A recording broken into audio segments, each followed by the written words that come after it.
Thanks for tuning in, and welcome to the Good Earth's weekly radio show, Another Day of Living, where the conversations are all about eating well, living well, and feeling good. And now, here's your host, Alex Litwack. I'm sitting outside the Good Earth along the beautiful canal on a lovely day where the ducks are strutting around and people are pulling up their cars into the Good Earth parking lot. And with me is old friend and friend of the show, Jim Poyser, Executive Director of Earth Charter Indiana. Hello, Jim. Alex, it's been a little while. It has been a little while. Do I seem taller to you? You're sitting down, I can't tell. Do I seem any smarter?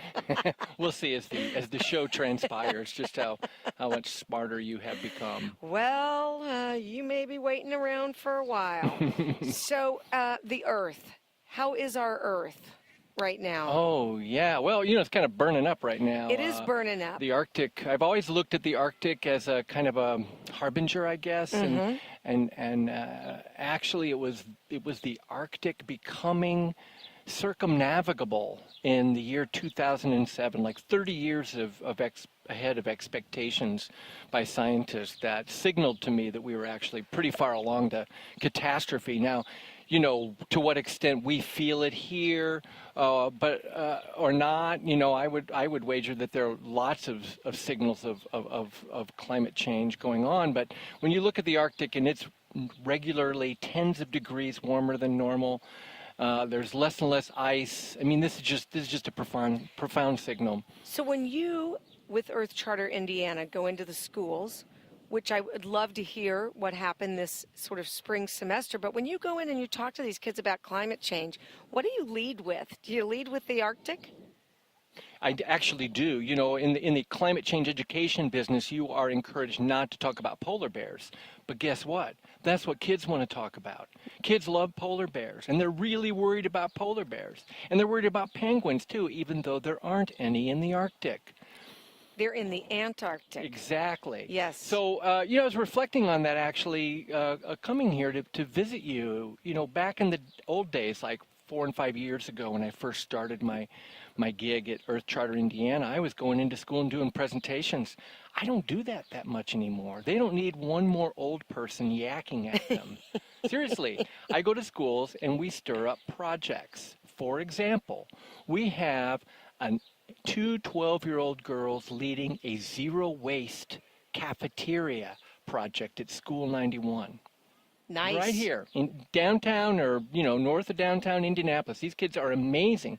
They've trained about 100 fellow students, and they've already reduced cafeteria waste by 75%. Now that's impressive. And they haven't even gotten to the compost yet. That's going to be very complicated. But, for the first couple of years, we were, trying to do different stuff. We had that great success with Just Traino, the kids from Seidner working to replace the polystyrene trays with recyclable lunch trays. But then we realized that's not enough, because what we need to do is we need to instill systems thinking and problem-based learning into our school system so that kids are constantly looking at things as a system, not let's fix a broken component of a broken system and wring our hands in the process and not get anything truly done. Let's look at the entire system and see how we can actually solve that. So I think our Zero Waste Cafeteria project happening at School 91 could be an inspiration to the entire state. And it's great that you've got these kids thinking long term. Yeah. And thinking broader and deeper and really affecting change. Yeah, I think they're going to have concepts of the circular economy introduced to them at an early age, where we're thinking local and we're thinking that the waste from this particular factory or company is the energy for this particular factory or company, and so we're thinking about things in a much more holistic way. Right now, I think our education system is failing children by strapping them to desks and taking tests and thinking of things in silos. We need to explore the interconnectedness to everything, which is much more how nature operates, of course. Well, and you're also talking about true experiential learning. Yeah. where you're learning by doing and you're not just sitting there thinking about doing something, you're actually doing Kids just want to do. I've said this before on the show, Alex. When kids find out there's a problem, they just want to solve it. And they don't have political party, and in a way they don't have race. In a way they don't have a whole lot of things that we older people have set. So it's a really important thing that we should be doing. And the other thing we should be doing is presenting kids with surprises, because that's what climate change is going to do. Climate change is going to throw so many surprises at our kids as they grow into adulthood. And so if our kids have learned how to adapt, how to change, how to think through a problem, how to be surprised by something and then work through it, I don't know how to overhaul the education system to reflect that. All I know is by not doing it, we are not preparing our children for tomorrow. And these surprises don't involve cake and ice cream, right? No, I think we should surprise kids with cake and ice cream along with surprising them with other things that maybe aren't quite so pleasant. Yeah, because I'm thinking that a lot of these climate change surprises are not going to be so much fun. No, I know. Yeah, we're handing our kids, our grandkids, a world that is not going to be easy to live in. Yeah, it's kind of unfathomable to me, Yeah. actually, what we're handing them. I guess we could look at some of the really distressed areas of the planet to get a precursor to this. Obviously, the more impoverished nations, the people that live at a lifestyle we can't even conceive of here in the United States. They are certainly the people on the front lines of climate change. Yes. So you had a successful spring. And now we're, in the summer. So what's Earth Charter doing this summer? Well, what's everyone can get involved in. So this is very cool. We talked about this on the show, but in 2017, in February, Indianapolis became the largest city in the country to pass a youth climate recovery resolution. Woohoo! And that was our organization. Those were our kids. And some of those kids are the kids that are doing the Zero Waste Cafeteria Project. In fact, all these kids are working on great projects in their schools with that, again, that ethic of systems thinking and leadership. And anyway, the city listened. The resolution was passed and said promising a carbon neutrality by a certain date, it was 2050, and the development of a climate resiliency plan for the city, because Indianapolis doesn't have one, and guess what? No city in Indiana does. And so, sure enough, the city administration, Mayor Hogsett and his team at the Office of Sustainability, they've hired a consultant. The consultant started. They've had numerous public events. I participated in 2 or 3 of them already since the end of March. It's called Thrive Indianapolis. It covers every dimension from equity to energy to food and water security. And it's a chance for everybody to get involved. They have questionnaires, they have events, and our kids are involved. By our kids, I mean we have 2 youth that are on the steering committee for the city, because that was one of our requests, that there actually be kids in leadership positions. And so look up Thrive Indianapolis on your browser, and I'm guessing you will find the city's effort to develop a climate resiliency plan through the year 2018 is the plan. And so by early 2019, I suppose, we will actually have a plan that we can look at and we can give feedback to and talk about how Indianapolis can move toward 100% renewable energy perhaps someday, and carbon neutrality at a date thereafter. That makes me feel good about living in Indianapolis. Well, we have a lot going for us, In fact, I just visited Nashville, Tennessee, and I thought, oh man, here's going to be a progressive, great city. Mm-hmm. And I think I was the only one on a bike. I mean, it was crazy how bike unfriendly Nashville, Tennessee is. And I know I'm going to get all kinds of letters and whatnot from the Nashville, Tennessee acolytes. I love the city otherwise, but I did not enjoy, dodging the cars. They don't have bike lanes? Very few. I have friends who have posted in other cities about what they do in Holland or Denmark, where people, instead of opening their car door when they're the driver and opening the door with their left arm, reach over with their right arm, which forces them to turn their head to see if a biker is coming before they open their door. Wow. And that reduces the number of incidents of Yes. bikers running into car doors and getting, major. My greatest fear, actually. Yes. You just spoke it out loud. Well, I didn't mean to traumatize you. Yeah, no, that was terrifying. But don't you think that's a cool idea? Well, I think any system that actually prioritizes bicycles is pretty cool anyway. Yeah. All right, so Earth Charter is happening. You're dealing with the Climate Resiliency Plan, which is so great and so progressive and so wonderful for this city. And now I'd like to move us to some things that I've seen recently in the New York Times, one of which was about air conditioning. Oh, yeah, what was that story? It wasn't a good story. Okay. The story was that as we continue to air condition the world, Yeah. we continue in a dramatic way to make that hole in the ozone even bigger and ruin our environment. Yeah, well, it's kind of a vortex, isn't it? The warmer, most of the planet is going to get warmer. Some parts of the planet might get colder just because it's a chaotic system we're creating, the weather on steroids idea. But yeah, the warmer it gets, the more people are going to want air conditioning, which is just going to burn more fossil fuels in most locales that will just create more greenhouse gas trapping pollution. So yeah, we're kind of in a couple different vortexes. That's one of the main ones for sure. One of the resources I've begun to pay a lot of attention to recently is called Drawdown, and that's one word, Drawdown, and you can go to drawdown.org and really just have the time of your life. It is 80 solutions to reverse global warming. That's what they say. There's another 20 solutions of technology that isn't quite there yet, but the top 80 are already there. And of course, there's, rooftop solar and offshore wind and all the stuff that you would think. But the number one way to confront the global warming crisis, number one is called refrigerant management. Now, that isn't exactly air conditioning, but as soon as you begin to understand what refrigerant management is all about, you can extrapolate and see where air conditioning comes into play. And it's not just the machines that are running to keep everything cool and cold and frozen in stores and homes and shops and trucks and trains and ships and you name it.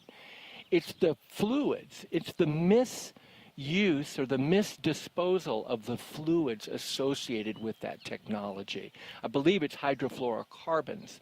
And if it isn't disposed of properly, it just rockets into the atmosphere.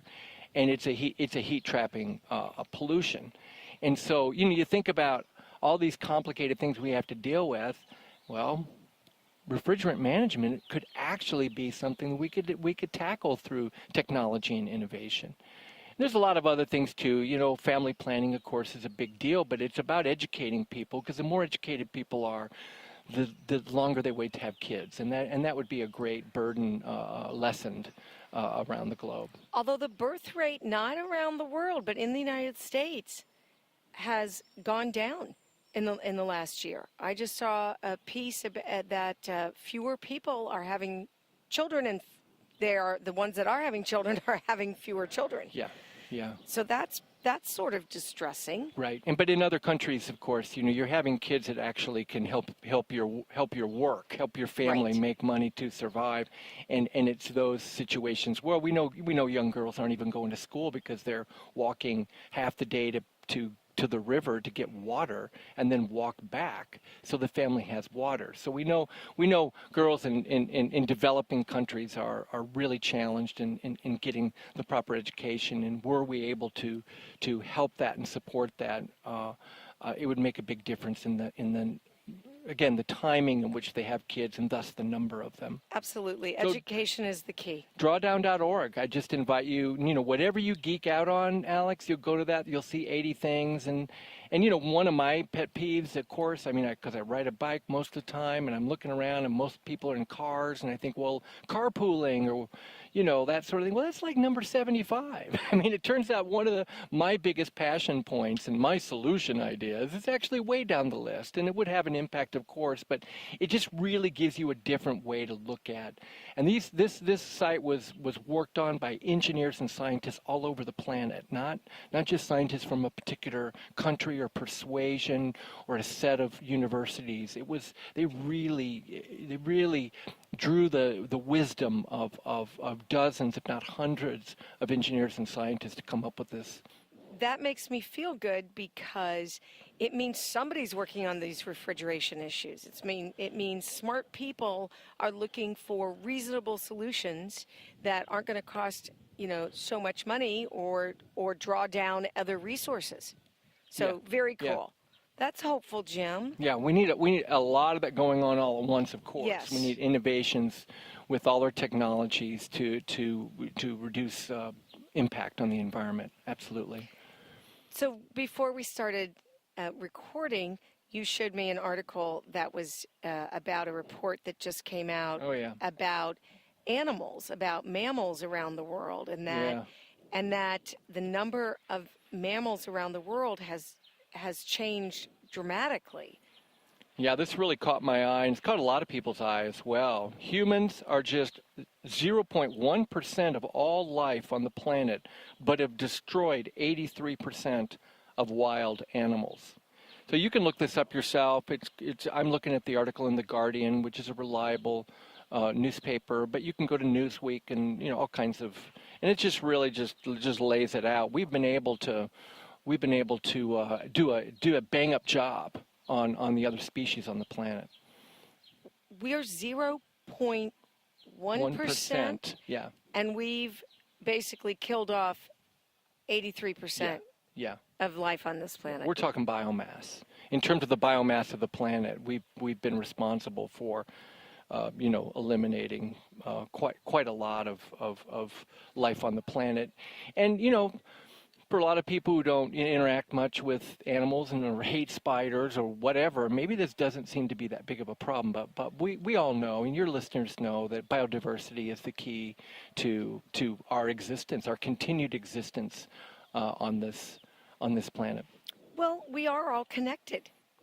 So everything in nature is here for a reason and has a purpose, even if it's just to irritate us. Right. Don't take it personally. That's what I always say. Yeah. No, but I'm just saying that there's a reason that we have bees. There's, which some people are allergic to bees and could die from a bee sting, but we need those bees to pollinate. And we need spiders to eat these other bugs that, we don't really like. And then there's a reason that these certain plants are here, and there's a reason that certain food is grown and flowers. And how is it that we have become so, I hate to say ignorant, but just so destructive? There's a 100-year-old discipline called advertising and marketing, and so that was I'm painting quite a broad swath here, but here in America, as you know, we've been taught to consume things and throw them away, right? And we've been taught that we have to buy things to feel good about ourselves. We know all this stuff, right? It's not hard to figure out how we've come to this in America here. I like to say that we lead the world in opinions here in America, and we're constantly coddled with that by people calling us, polling us, taking surveys from us. We think our opinion actually matters, and I guess it does to the people taking the polls. But it is a brain exploding proposition to think about this. Another story that I read though that really blew my mind was about a bulldozer operator in Wisconsin who unfortunately fell into a retention pond for chemicals and fluids used with frac sand mining. So, as we know, fracking is what's enabled the United States to now lead the world in oil export. We can now drill horizontally to get to those fluids that we want. And in frac sand mining, you are doubtless going to be using some harmful chemicals, though the company thinks not. Anyway, this poor guy, bad day, Monday morning, first thing, 8 a.m., the guy sinks into this pond. He's in an airtight container, incidentally. It's like the bed of his bulldozer is airtight, which is like, that's pretty cool technology right there, right?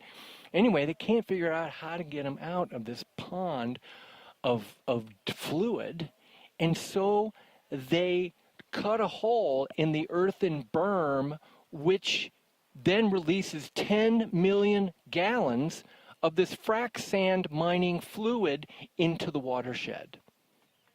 I don't even know what to say about that. That's just awful. I have something to say about that. Alex, just promise me something. Okay, I'll promise you. If it's a situation where it's either me or it's 10 million gallons, you're going to choose what? I'm going to choose 10 million gallons. You're going to... Wait a minute. Did we do that right? No, I'm going to choose to let you go. You're going to just let me go. I'm just going to just let me. I probably got a couple of peanut butter and jellies in my little lunchbox. Yeah. I'm going to be able to eat, and then if they never get me out of my cab, I'm going to die. But I'd rather the 10 million gallons. And that, to me, and of course I'm speaking metaphorically. I'm sure this young man is a fine human being, and thank goodness he didn't die or was harmed. But this is the trade-off, right? This is an exaggerated example of the trade-off of human beings. Everything we do is a negative impact. And it's not like, well, you can remove yourself from the planet, because that's a problem too. Once you're here, you're a problem. That's not very nice to frame it that way, Jim. Once you're here, you're a problem. It's a reckoning. It's like original sin. Yes. You're just rotten. You know how deeply Christian I am. Oh, yeah. All our conversations are about that. Yeah. Off camera. Yeah, my people don't feel that way about the whole original sin thing. Yeah. Yeah. They get their guilt from somewhere else, don't they? Yeah, we can feel guilty a drop of a hat. Yeah. Absolutely. Well, it brings me to something that we also talked about before we started recording, which was we were having a little bit of a pity party about what is happening in this country politically and decisions that are being made at the top levels of the government and our infrastructure that are really only doing harm. And how are we going to come back from this? I don't know. If part of the process is to diminish funding for science, it will be very hard, I think, in the future to reinstate funding for science, because all the people that are in Congress who don't want to spend money are going to say, well, what do we need that money for? It's just about science. But we are arguably heading into the dark ages, and we have talked about that before, the actual removal of climate science from the government sites. And what we see going on at the EPA is really extraordinary too, that scientists don't have a seat at the table, that science is being diminished and disabused and discarded. So it may be an intractable situation we're in, that even if we move into another era, I just see our country as being not very scientifically minded. Do you distinguish that between pure science, basic science, and technology? Because it seems like technology is moving forward gangbusters. Well, but what technology does in this culture is make very complicated things easy to use for consumers, whether it's the magic of turning on your faucet in your house, the magic of turning on your light switch. There's incredible invention and brilliance behind every one of those steps. But by not knowing what those complex systems are, then we are abdicating our decision-making in that process. Is it worth turning on a light switch that runs on coal and natural gas that's creating climate change? Is it worth it? Well, we're just turning on a light switch. It's really hard to do it. Now, we see, even in fast food restaurants I never go to, so I've heard tell that there's actually nutritional information on menus in fast food joints. Well, what about the carbon footprint of a food choice? Or the water footprint of a food choice? Like, when are we going to get to the point where the complexity, the science behind all these things that we do every day, what we eat and drive and what turns on the electricity, that we understand what those numbers are and what the impact is? So modern conveniences, expediency, and really conquering nature. Conquering. Conquering Yes. nature. Yes. Not living with nature, not being kind with nature, but conquering nature have all caused us great harm and the planet great harm. Yeah. And it's really, in a way, it's not a terrible idea to be warm in the winter and cool in the summer. I mean, there's a lot of stuff that we created to conquer nature. The problem is we can't just say, okay, we're going to stop conquering nature now.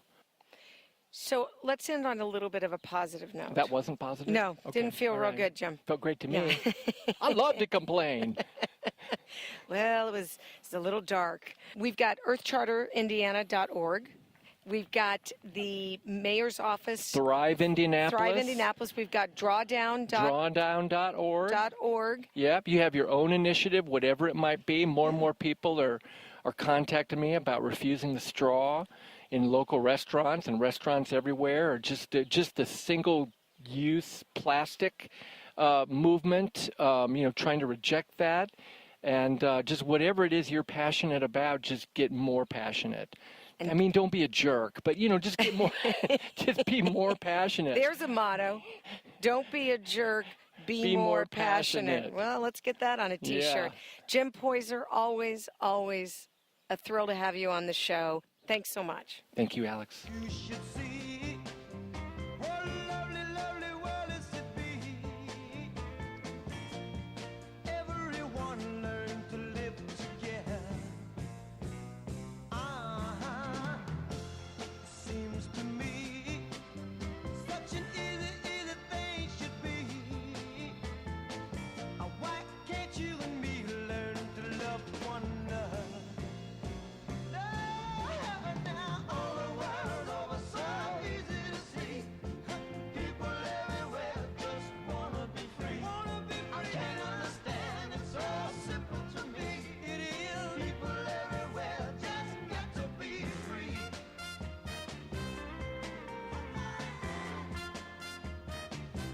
The Good Earth, located in Broderpool Village, is in its 47th year of providing organic foods, spices, herbs, teas, essential oils, and toxin-free body care products. Did you know we also carry healthy footwear, like Birkenstocks and Earth shoes? And with over 10,000 different nutritional supplements, our knowledgeable staff will be able to help you find just what you need. We're open Monday through Saturday, 9 a.m. to 8 p.m., and Sundays, 11 a.m. to 6 p.m. And our web store is good-earth.com.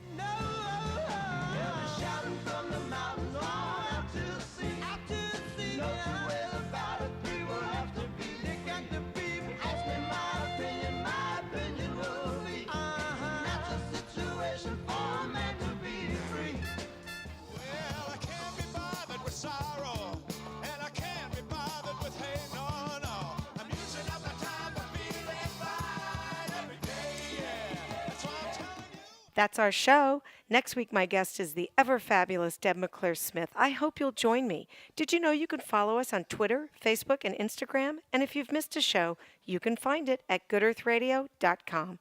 Thanks so much for tuning in. This is Alex Litwack. Have a great week. The happiest half hour of your day has been brought to you by the Good Earth Natural Food Company, keeping Indy healthy since 1971.